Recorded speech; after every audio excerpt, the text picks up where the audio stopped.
Welcome back to another week at Kneehigh Farm. We are in the greenhouse again. It is February 15th, the day after Valentine's Day, and we are expecting a winter ice storm this evening. So my dream was to get the first round of seeding in so I could show you all this weekend, but we've had a few mishaps in the greenhouse that I thought I would share with you, just as a heads up for anybody who is running a greenhouse and is, kind of a newbie or wanting to start one. These are some things to look out for and to really make sure are working well before you need to seed. That's something I always tell myself. Make sure everything is running perfectly a week before any seeding has to happen, just in case. It gives a little leeway in case, you need to fill the propane tanks or you need to have someone come out and look at an issue. And I never end up giving myself the right amount of time, and it's just another lesson learned because we have some issues that are now causing me to move my seeding schedule back until they're fixed. So we'll go over those, and hopefully you'll learn a little something, and it'll be a cautionary tale for all y'all starting seeds this year or next year. So there's a couple things to check for us before the greenhouse is fully operational. One of them is the water working and being able to come into the greenhouse, and is the electric working. Our greenhouse is not super high tech, so our water comes from the house at a spigot and a hose just leading all the way to the greenhouse. It's a few hundred feet. And then same with electric, it's an extension cord. So it comes from the basement. We have like 2 or 3 extension cords leading out to the greenhouse. And that's the first step, just to make sure we have utilities out there, because then, we can check to see if the heater's running and the heat mats and the fans and everything. So the blower fan for the double layer insulation plastic. So the first step was the water. Here's where the water comes out of, just a spigot on the side of my house. And I turn the water off during the winter out here. You can see it's still kind of dripping, which is actually good because it inhibits frost really collecting and breaking this faucet.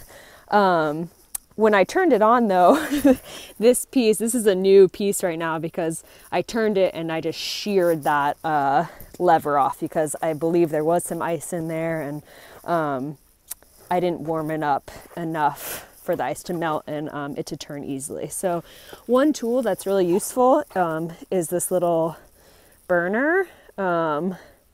These are cheap. You can find them like at Lowe's or Home Depot, and it just is a way to direct heat onto any piece of metal that needs a little bit of wiggling around and thawing out during this time of year. So we got a new hose piece, and then our hose to the greenhouse just connects to here, and then we'll go all the way down this path and over to the greenhouse. When it's really snowy and cold like this, we need to roll it up at the end of the day and put it inside so it can thaw.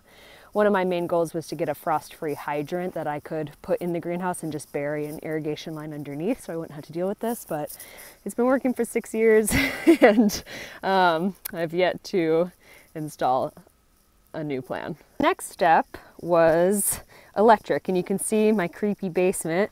The electrical cord is coming out, same thing. There's where the second one connects. And this is something that I always need to pay close attention to, not to avoid mowing, because every year it seems to get grown over with grass and then I shear an extension cord. But this one is working well this year. I bought another one just to have a backup in case, which is really useful because sometimes, something will break and you don't really have time to go out to the hardware store and get something. So I have a backup extension cord and a backup breaker. Here we are going into the greenhouse. You can hear the blower fan. So what I'm looking at right now, this is a little fan that insulates the 2 layers of plastic in the greenhouse. One exciting thing that we did is we put fresh plastic on the greenhouse last week.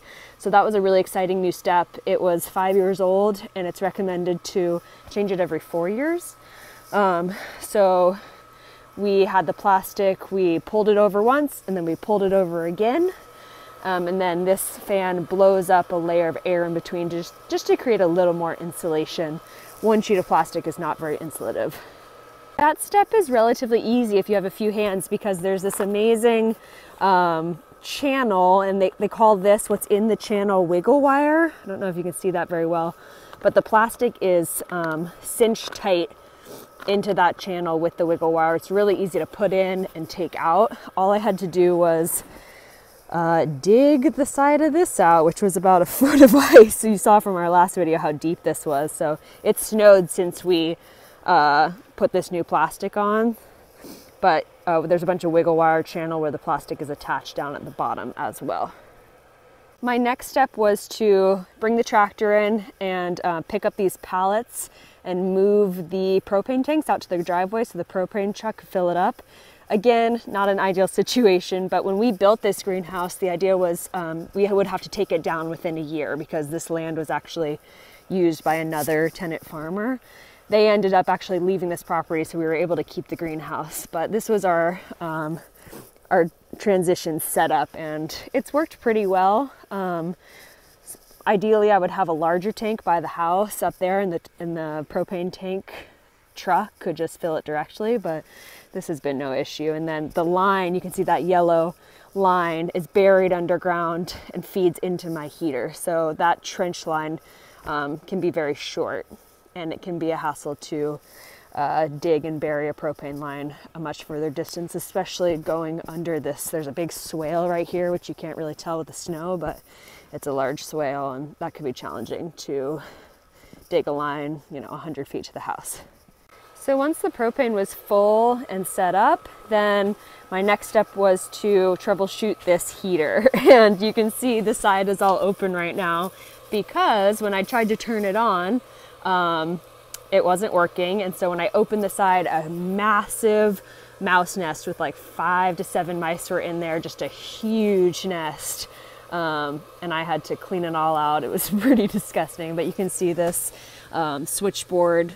What was diagnosed is that just the mice, from peeing on it and everything, destroyed the switchboard. They clogged an intake line. So this isn't igniting at all. There's no propane allowed into this unit because of safety features. So the unit just isn't even starting right now. And hopefully this will be fixed. It was diagnosed today. Hopefully it will be fixed in the next few days so we can start our seeds.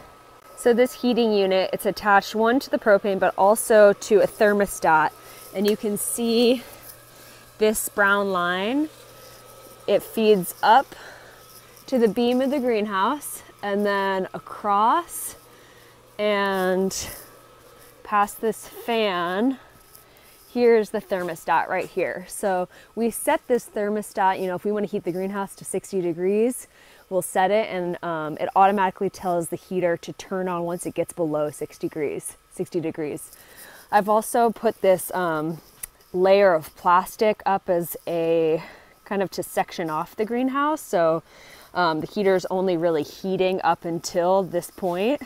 And that way, I can put the first starts out, the onions, the tomatoes. I put everything on heat mats right here in this section of the greenhouse because they plug into this, the heat mats plug into this little thermostat as well. And then, we have 3 tables. So it's loaded with trays and new purchases from Nold's Greenhouse Supplies, but 1, 2, 3. So we should have plenty of room just to start, the alliums and celery root and everything that we were planning on doing this weekend. Another super important element to a functioning greenhouse is circulation. So I have 4 fans that are bolted onto the beams, and they just circulate air in a circular pattern. So they're all facing in a direction so the air is kind of swirling around. That'll only work once that plastic barrier is down, but that's very important so as to not create a stagnant air situation where a disease and pests can really fester in your starts. After all that is fixed and set up, the next step is to drag this 100-gallon tank into the greenhouse, fill it with bleach water solution, and then sanitize all of our trays and everything. This is a great opportunity to go through any trays that are broken and just to take inventory. We've purchased some new trays, especially for plant sales this year, because those don't come back to us. But generally we try to reuse trays for at least 2 years if possible. So now you're informed on the woes of my greenhouse trials this season. When things just get really cold and snowy, your schedule can be a little behind. So I'm not super worried as long as we get our seeds in by February 20th.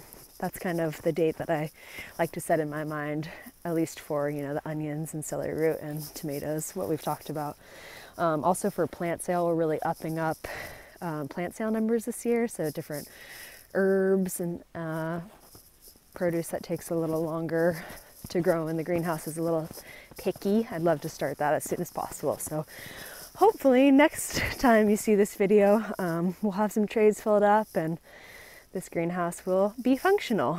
So thanks so much for watching. Hopefully it helps you just to, you know, dot your I's and cross your T's before diving into a new seed starting year. But yeah, we're looking forward to everything working out and getting some of these trays growing. All right, see you next week. Thanks.